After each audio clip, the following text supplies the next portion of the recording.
3 o'clock on a Saturday night / Sunday morning.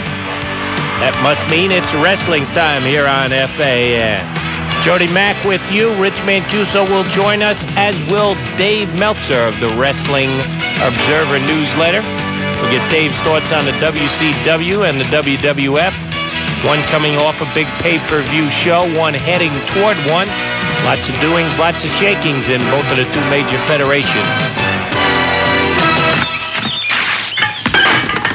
George, why are you looking through the Joneses' garbage? New York!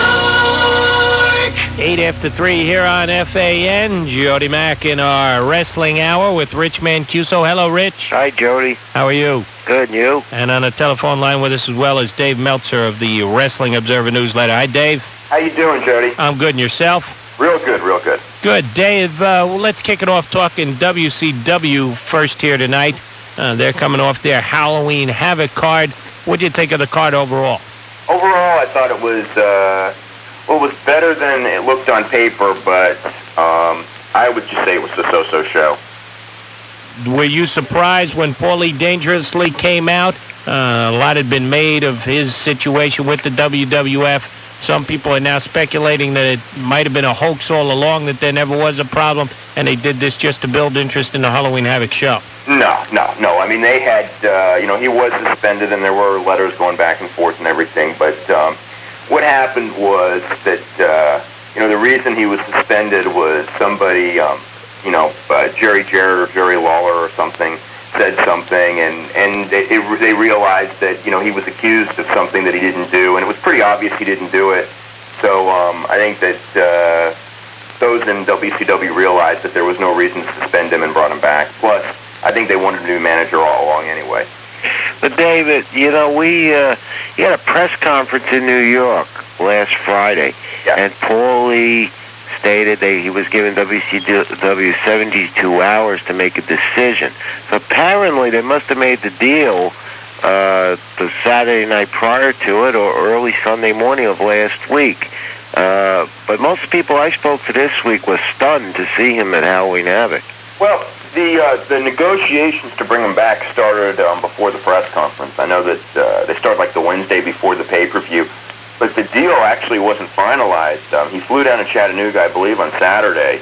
But I think that they were arguing over, exactly what he would do and everything. I don't think the deal was finalized until Sunday afternoon. So, it was one of those things. I mean, once he was down in Chattanooga, obviously he was going to do something. But, I think that they're not exactly sure exactly what he's going to do. But I think he's going to be pushed as the top manager in the promotion. I think that's pretty clear. He's going to take over the reins for Rick Rude along with Medusa Michelli.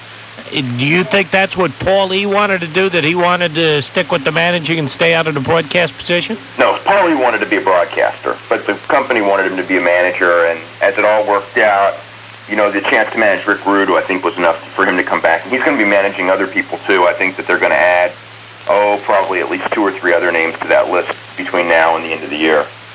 Dave, there are rumors that the Honky Tonk Man has been negotiating with WCW. Can you confirm that, or see what the status is of him coming in? I don't know. I haven't heard that at all, so I really can't confirm it or anything. Do you think Paulie will do a better job as a manager? As you mentioned, he would have rather stuck with the broadcasting end of it. I think he did a nice job at the broadcast mic. Do you think he's better suited to be a manager or a broadcaster?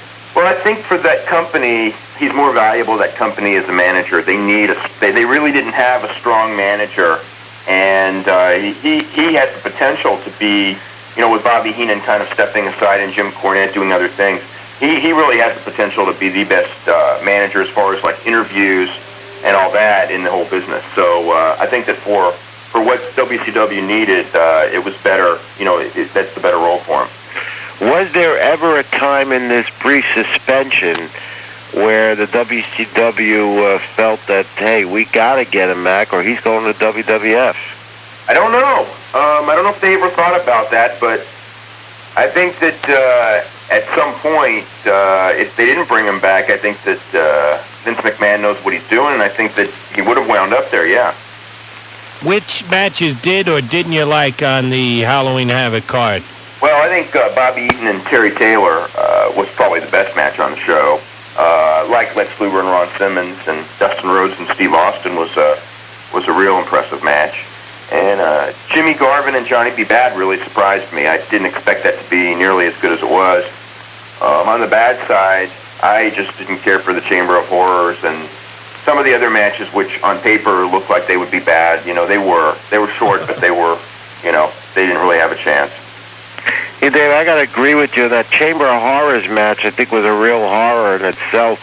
In particular, that referee camera that they used, they have to take a lot of the mistakes out of that. They're going to use that again because I thought that was disgusting, especially they used that camera in the main event in the Simmons-Luger match, and you couldn't even see the pin at the end. Yeah, I think that that was a nice idea. But I hope they never do it again because the referee was turning his head so much, and it was like it was horrible. You couldn't see anything when they had that referee camera in there. It just made you mad that they were going to that shot. Dave, what was the buy rate on the card? Have the numbers come out yet? Because I think they made a royal mistake in scheduling it on a Sunday night against the Eagles the Giants versus the Redskins. Fine, you don't know that the 7th game of the World Series is going to be played that night, but it was a possibility. For them to schedule it on that day, I think they did themselves a major injustice. Well, I don't know what the buy rate is. I've heard two different versions, and there was big discrepancy. The WCW people are claiming that was a 1.2 buy rate, which if I was them, I would be thrilled to death. Other sources in the cable industry are telling me it's an 0.7, which is an outright disaster. And given what they were going up against, that 0.7 really didn't shock me that much because, you know, the 7th game of the World Series, you know, they think that it drew like a 32 rating on television. You know, you had, you know, most of the country watching the football game and the baseball game, and it's just, you know, you were really left with your real hardcore wrestling fans, and that's just not enough. What came out of Halloween Havoc, Dave? I kind of think that you're really not left with anything except for the Rick Rude Sting confrontation down the line. But as far as Ron Simmons and Lex Luger, what were your impressions as far as down the line, what came out of this one? Well, nothing came out of it as far as those two. Ron Simmons has a bad wrist, so he's going to be out for a long time, and Barry Windham is going to be out for a while. There was actually a lot of injuries. You know, actually, most of them took place before Havoc, you know, and as far as Luger, he's going to be working now, wrestling with Rick Steiner, I think, at the next Clash. So that'll be his next big opponent, and that, you know, they didn't really do anything on that show to set that match up, but that's the direction they're going in. Dave, is it me, or are we seeing more injuries than ever before in wrestling? And if I'm right, and that's the case, do you think it has to do with the crackdown on steroids throughout the both of the two federations, and the fact that these guys some of them are having trouble coming off the juice? I think it's the exact opposite.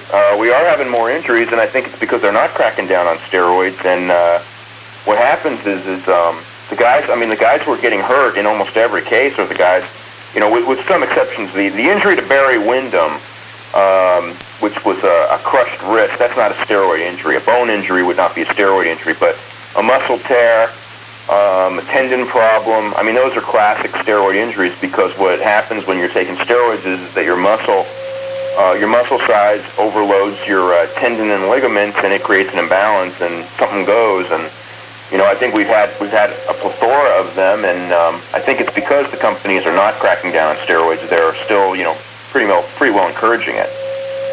Rick Rude's presence, debuts in the WCW like that. Now, did you notice, Dave, Jody, I don't know if you caught the show, but Rick Rude came out and said a bad word, I think, for the television audience twice. Something that I wouldn't even mention. It was bad. Do you know the word I'm talking about, Dave? You heard? Oh yeah, sure. Now, what did you think of that? Well, it's pay-per-view. I don't know. I mean, I've heard worse. I was more. I don't know. If there was anything that was in bad taste, I thought putting a pseudo electric chair in the ring and turning on an on button with Abdul the Butcher. I thought that was kind of in bad taste. And I do know that Request TV wrote WCW a letter, telling them that they didn't approve of some of the things that happened in the show, and hopefully, I understand that a lot of kids that were at the show, when they did the electric chair thing, were really it really had some negative effects, and I think that I don't know where you draw the line, but somewhere there's got to be a line drawn. Dave Meltzer of the Wrestling Observer's on the line with us tonight, as is Rich Mancuso, our hometown wrestling expert. MacMan with you on the Fan. We'll turn our attentions next to the WWF, see where they're headed. Got a couple of pay-per-view show coming up, and pretty much up for grabs title reign of Hulk Hogan. We'll see what Dave thinks about the ongoings in the WWF in just a couple. Let Axel and the boys take us in the break, and then we're back talking wrestling with you on FAN. Hey, fans, don't wait for news at 6 and 11 to find out what's happening. Get your sports from the Fan as it happens all day, every day. Sports Radio 66, WFAN, New York.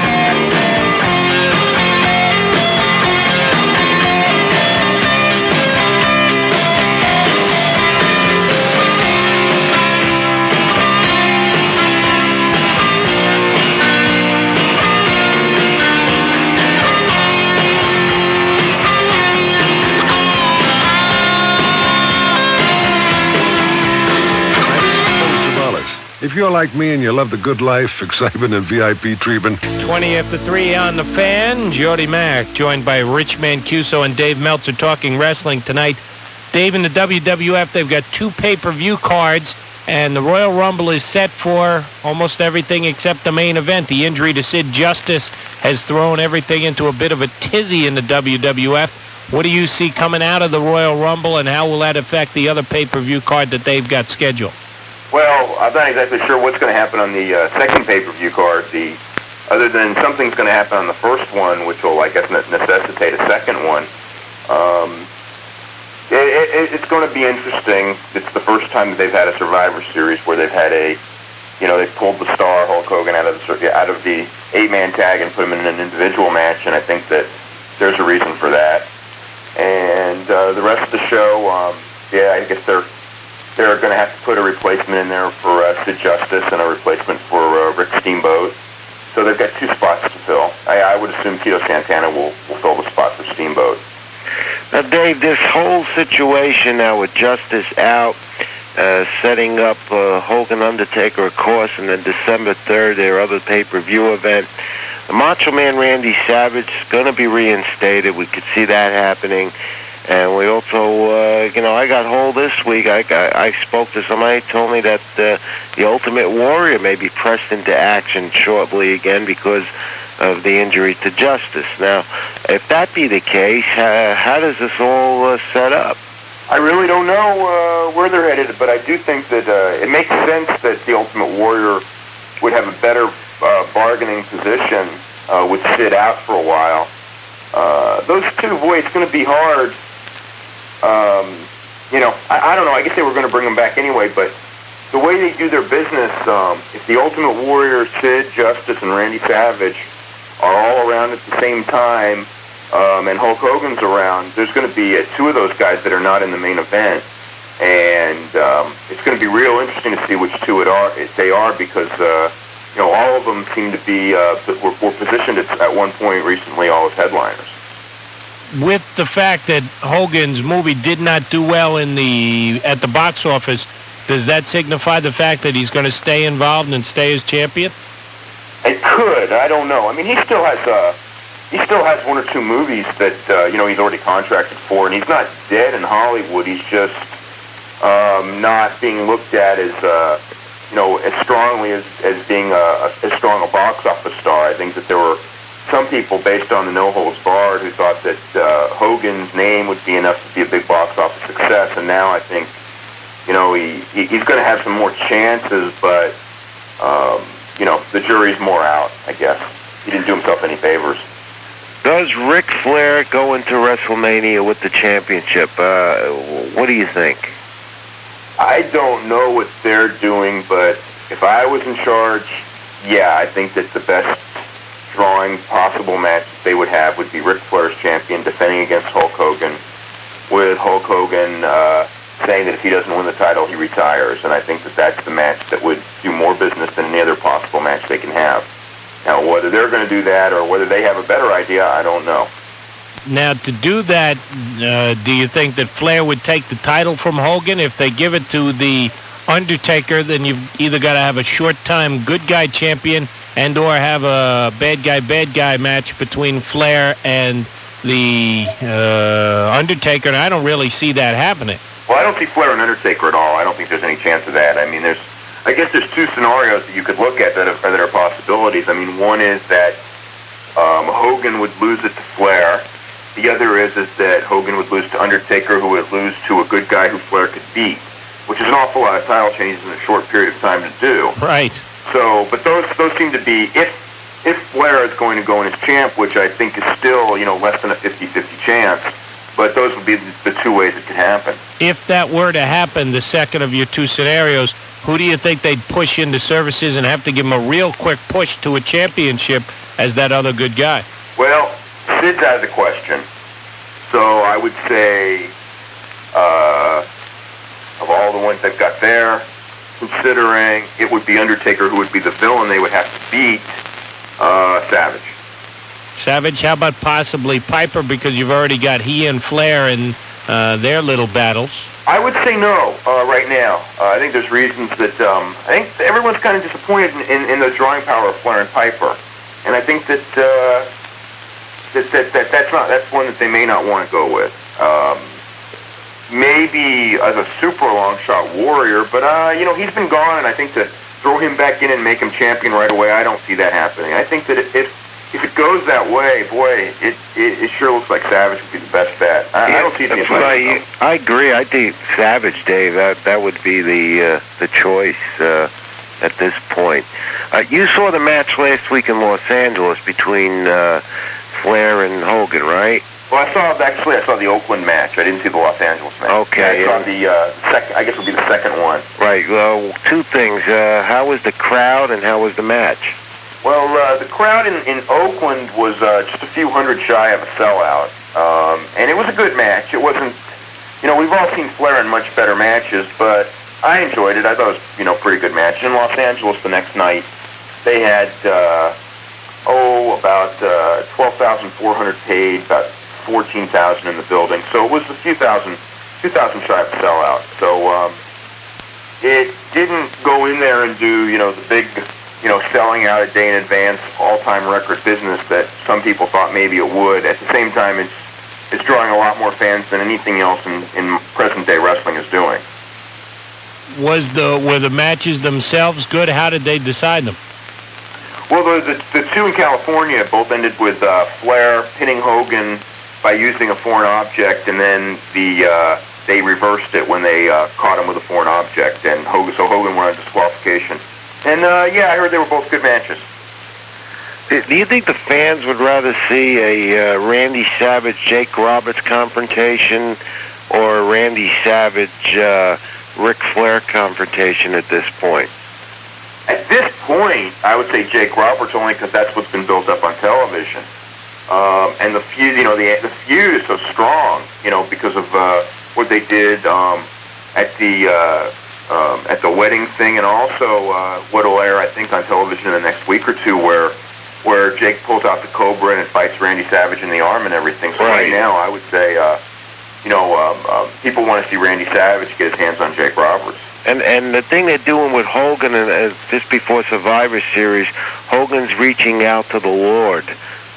He gets attacked, I believe, by the Undertaker and Jake. Undertaker and Flair. Undertaker and Flair, right. Yeah. And Hogan is going to reach out to the Lord, and I understand he's going to be doing that quite often. Is that another risky move by the WWF, similar to what they did with Sergeant Slaughter and the Persian Gulf thing? Well, I got to see how it plays on television. I don't know. Hogan's in the position where he can do no wrong in a lot of ways. So I don't know that it would be, but I don't know. I don't know. People are funny about religion. Sometimes they take things the wrong way, but I mean, we'll have to see how it's actually done. I've heard how it's done, and from what I've heard, I could see some people taking it, not so nicely, but it's hard to really say. Dave, overall, with the WWF doing okay and the WCW having a decent pay-per-view card, not a great one, but a decent one, how would you say the state of affairs of wrestling is on both fronts? Well, WWF is they're strong in their own way, but I don't think that they're super strong. And I think that they're in a position now. In fact, I know they are in a position now that between now and the end of the year, they're experimenting on several things. I think they're going to reevaluate a lot of things that they do as far as promoting house shows to determine, what they can do to most cost effectively. To maximize profits, because they've been hit by the recession. It's no secret. They laid off some people, and there's a lot fewer wrestlers that are going on tour. Most of these shows are now 7-match shows. They, in the old days, they had 10-match shows. Sometimes they had 3 a night. Now that's really 2 crews. So, there's a lot of guys that aren't getting nearly as many dates. So I think that they're trying to do things, more cost efficiently. And WCW. They've been having, their problems, but, they've got one of the richest guys in the country bankrolling them, so, I don't know, maybe they can go on forever until someone says, hey, you better do something, and so far I haven't heard anyone, put down the hammer, so to speak, on them. And he's got some extra money coming in from the Braves being in the World Series. Yeah. Dave, always a pleasure. If you could, please give out quickly the address where the fans can write to for your newsletter. Okay, thanks. It's Wrestling Observer Newsletter, Post Office Box 1228, Campbell, California, 95009, $6 for 4 issues. Always a pleasure, Dave. Thanks much. Okay, thanks, Jody. I'll talk to you soon, Rich. Thanks, Dave. Keep it in the ring. All right, bye-bye. Sports Radio 66, The Fan, WFAN. Good morning. I'm John Stashower with the latest 66 WFAN Sports News. Richmond Nornbilly, the #1 sports voice in New York. Thank you, Dave. 3 late scores, 2 NBA, 1 3:36 here on FAN. Jody Mack with you. Rich Mancuso still on the lines with us. We've got your wrestling letters to get to, and also we'll be taking some wrestling phone calls at 718-937-6666. Special Friday night edition of the Wrestling Hour, both of the next 2 weeks. Yours truly will have both of the next 2 Saturdays off, so wrestling fans, make a note of it. Rich will be with us Friday next week and Friday the week after. That's the last of it, son. Hey, Bob, what's going on? 21 minutes in front of 4 here on FAN. Jody Mack and Rich Mancuso answering your wrestling questions, those that we've gotten through the mail. Richie, let's get to the letters. We've got some good questions. Our pal Will Weehee wants to know, can you tell me something about Max Andrews, who is the so-called boss of the wrestling cartel in the GWF? Not too familiar with him. Well, Max comes out of the independent ranks, and Joe Pedicino gave him a good shot, and, there's big plans for him. Okay. From our pal Mike from Middle Village, was Paulie Dangerously really suspended or part of the Rick Rude angle? Well, he supposedly was suspended. We heard it from Dave just moments ago. And but the plan is to make him a full-time manager, and that's what he's going to be now. Whatever happened to the Barbarian and Haku? Well, they've been regulated to what they call C status in the WWF. And, in fact, both of them will probably work in independence along with Coco Beware and a lot of other guys in the WWF because there's just not enough work right now. Okay, Alexandra Mann's question this week is, how would you start out if you wanted to be an announcer or something other than a wrestler in wrestling today? Well, you have to write to the promoters. Your best shot is go after all the independents that are around the country and, try and go to one of the shows, introduce yourself, and do it that way. Okay, here's a good question. The letter writer didn't put his name on it, but what are the future plans for El Gigante in the WCW? Well, the future plans are, I guess, to keep him in 6-man tag action more than going on one-on-one because basically, when he goes in on himself, his talents just don't show. Okay, Andy Silverstein has a couple of good questions. If Jim Hurd's contract runs out in January of '92, do you think the chances of him receiving a new contract are good or bad? I think it's pretty good, because if the people at TBS wanted him out, he would have been gone already. So they're not faulting him with any of the problems. With the Rockers gone from the tag team scene in the WWF, does this possibly set the stage for a British Bulldog return? No, the other British Bulldog has been contacted and does not want to return. And that Rocker turn is very interesting. Shawn Michaels turns on Marty Jannetty. You'll see that on TV in the next few weeks. And I think that's a bad move for the WWF, because, Jody, they're your favorite team. And I think a lot of fans, that's one of the favorite tag teams, and I think it's a mistake what they're doing with them. Well, supposedly they're not getting along outside of the ring. That's true, too. They don't get along. Both of them have tremendous egos, and outside of the ring they clash against each other, so I guess that this does it. And I don't think they're going to be able to cut it as single wrestlers. The strength is in their tag team abilities with each other. With Slick not managing anymore, will the Warlock wrestle without a manager, or will he be giving a new one? No, he'll get Harvey Whippleman. Harvey Whippleman will be taking over Slick's duties. Okay. Is there a chance of Rick Martel coming back to the WWF anytime soon? He's supposed to come back sometime in December. But the latest word is that there really is no date for him to return. Okay, Glenn Rossi has a question. If the Ultimate Warrior returns, will he feud with The Undertaker immediately again, and if not, who else? Well, see, that's an interesting question. If he returns, and he returns by Survivor Series, he could be placed in one of the Survivor Series matches, or he could play a role in that December 3rd show. I kind of think that if they come to an agreement and they want him that bad, and I think they're going to need him at this point, that December 3rd, he'll be playing some type of role. Big Al Kowalik from Linden has a pair of questions. Did Bruno Sammartino ever wrestle in any federation other than the WWF? No, he, when he left the WWF, briefly he did some stuff with some independents, but that was very brief. And I think it was more of an announcing role than an appearances than wrestling. But his entire career, the thrust of his career, was with the WWF. Where did John Tolos land after he left the WWF? He's out of wrestling at the moment. He's not doing anything in wrestling. Steve Cohen from Fairview, New Jersey, says he heard at recent TV tapings a week before the Survivor Series Macho Man won't be reinstated. If so, how do they get him back in to take Sid Justice's spot at the Survivor Series? Well, he will be reinstated because Randy Savage gets bitten by Jake Snake, and so there'll be a demand for him to return. Now, if they don't reinstate him, he may also wrestle under a mask as Madness, because in fact, that's a match at Nassau Coliseum in December, Madness against Jake the Snake. So he may be under the mask. The Pro Boys have a Medusa Michelli question. Why did they make her a heel when they already have Lady Blossom, Alexandra York, and Missy Hyatt as female heel?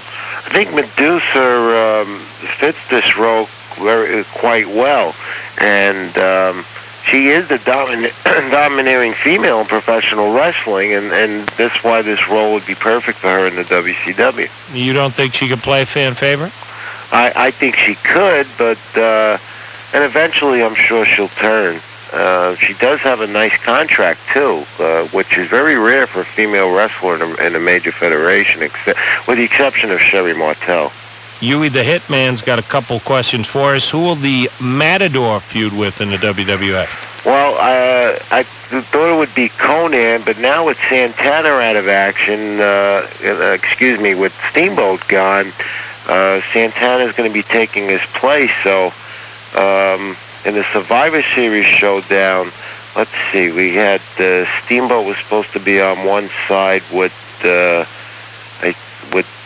Duggan, Neidhart, and Von Erich. So he may probably get in there against the Skinner or Billy Busick. Okay, and where are they now? Danny Spivey, Ronnie Garvin, and the Samoan SWAT team. SST has been wrestling in Puerto Rico, and they've been wrestling for the independents. Danny Spivey's in Japan, and what was the other one? Ronnie Garvin. And Ronnie Garvin has been in Puerto Rico. Okay. Alex the Macho Man has this question. Now that Sid Justice has an injury that may or may not require surgery, has Savage substituted him for his matches against Jake Roberts and The Undertaker? I guess Savage isn't officially in yet, but it's as good as done. Yeah, he's already been doing that. And again, it's been under the mask as Mr. Madness. Okay, and last question: who has the best chance for the next Intercontinental Championship when Bret Hart loses? Well, they're playing up a feud with the Mountie and Hart right now, and they're also looking to put in Billy Busick in there against Bret Hart eventually, so it could be either one of those. But I think Hart's going to have that title at least for a year. I agree with you. I think he will hold it for a while. Rich Mancuso is here with us on FAN. We're going to the phones. You're going to question for us as it pertains to the world of wrestling. 718-937-6666 is where you need to get your dialing fingers busy. If news... Jody Mac on Sports Radio 66. The Fan, WFAN. 10 before 4 here on FAN. Jody Mack and Rich Mancuso answering your wrestling telephone calls. Let's talk to Rooney from Bayside. Rodney. Rodney, you're on FAN. Yeah, hi, Jody. Hi, Rich. How you doing? Okay, Rodney. Okay, it appears that the WWF is kind of low on some tag team talent right now. Do you know if they have any plans to bring in new tag teams? And who do you think will dethrone the current champions, Legion of Doom? Well, yeah, they are short, and they're breaking up the Rockers. They did try out this team that was here in New York, known as the Undertakers. Two big guys from the Bronx that work for Saboldi's group, the ICW there. Mm-hmm. I don't know if they made it, and there are no plans to bring other tag teams in. As far as throwing who's going to... I think Legion of Doom, they'll be champions at least a year, maybe more. Yeah, I really enjoy them. I think they're great. All right, thanks a lot, guys. Rodney, thank you for the call. Matt from Yonkers is on FAN. Hi, Matty. Hey, what's up? What does it say? Whatever happened to Dino Bravo, Power and Glory, and the Orient Express? Orient Express are going to be officially turning good in the next week or so. And then they'll split up and not wrestle as a tag anymore. And Power and Glory have been deregulated. They are working like these C and B shows because there's just not enough work for them. In fact, Hercules has been wrestling a lot on the solo route at the arenas. And what was the other one, Matt? Dino Bravo. Dino Bravo was supposed to be coming back by December, but he suffered an injury. So that's stalling his return. How come they won't let Florida take Steamboat's place in Survivor Series? To stop us in the other team, he could make it good there. Oh, what, I didn't catch that, Matty. What? Like, how come they don't make Florida take Steamboat's place? Florida? Yeah. Well, because they're working a thing with Slaughter now, as you can see. And like after the Survivor Series, Slaughter will be coming out with Hacksaw Jim Duggan, and in the ring together.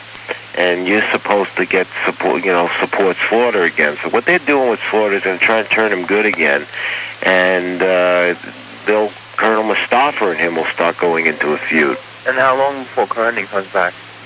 Kurt Hennig will be out at least till early next year. They said 12 months before he'd return. He has a very bad back injury. All right, thanks very much. Thanks for the call. Let's move along. Eric from New Jersey, you're on FAN with Rich Mancuso. Hi, Rich. Hi, Jody. How you doing? Yes, Eric. Hi, I was calling about Mr. Perfect. I guess it's pertaining to 3 questions. Yeah. I guess you just answered it about his status. He won't be back for 12 months. Is that correct? At least. They're not even announcing anything on the air. They're not mentioning anything about it at all. Okay, Rich, would you be able to tell me the theme that he came into? Was that something that you'll be able to purchase, or is that something that was specifically designed for him? The what? The theme that he came into, the song that he was... Steamboat? No, the Perfect came into. No, I don't understand the question. What was the song that he came into the ring, like his theme song? Oh, I never paid attention to it. You know. Okay, would there be an address I could be able to reach Mr. Perfect where I can possibly get a signed autograph or photograph? Well, I guess she'd have to write to the WWF in Stamford, Connecticut. That's the best way to do it. Okay, thank you very much. All right, thanks for the call. Paul from Boston's next here on the Fan. Hi, Paul. Hey, how you doing? My reception isn't good tonight. What was yours and Dave Meltzer's opinion on what's going to happen to the Survivor Series? Do you think Hogan's going to drop it there? I think that's what Dave seems to think, and I kind of think that's what's going to happen due to due to the interference from Ric Flair. And what about the December 3rd show? What are some of the matches on for that? Well, some of the matches that they have, they're not going to announce the show, by the way, until the Survivor Series. And some of the matches you'll see will be Roddy Piper, and Ric Flair will take on Piper in one match, and Big Boss Man and Virgil against DiBiase and IRS. Bret Hart against Steve Kern, who's the Skinner, and Randy Savage, Jake Roberts is another match that you'll see. And that's only going to be an hour and 50-minute show at a $14.95 price on pay-per-view. And again, they will not mention this until the Survivor Series show. And when Honky Tonk Man comes to WCW, is he going to be the Honky Tonk Man, or are they going to give him a new gimmick? No, they'd have to give him a new gimmick. He cannot use that name. That's a WWF trademark. I imagine they'll call him the Honker or something like that. But he uses that on Independence. Yeah. The Honky says that he's allowed to. But I am sure that if he goes to the WCW, and you can bet on this, that WWF will not permit that. Then how come when Dusty Rhodes was here that he's an American Dream, but he went back, he was... Well, I think that the two situations are completely different between... Hello? Jody? Rich, are you still there? I'm there. Okay, I think we lost Paul, but we'll see if we can get Eddie from Suffern on the line. Hi, Eddie, you're on FAN. Rich, how you doing tonight, buddy? Okay, Eddie. Okay, I've noticed in wrestling magazines and also in stores that the WWF is still pushing Ultimate Warrior paraphernalia. Now, I think Vince McMahon, I think they were foolish letting him go because he was, all right, next to Hogan, probably the next biggest guy. He brought in money. And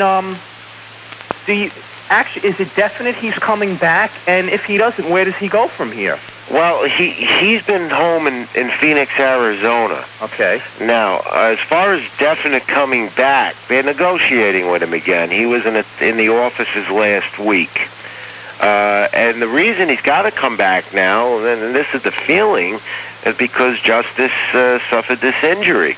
So they're desperate for the big name, a big star to come back and fill the void. I think he'll be back. I don't know if he'll be back for the Survivor Series, but I think he'll be back for the December 3rd show. Really? Okay, another thing. The Masked Superstar. Somebody called in a couple weeks ago. The Masked Superstar is Axe from Demolition. Right. And he's out because he has a bad heart. He's working in the office. He's working for Joe Pedicino. Okay. Okay, Rich, thanks. Okay. All right, thanks for the call. Tom from upstate New York on FAN. Hi,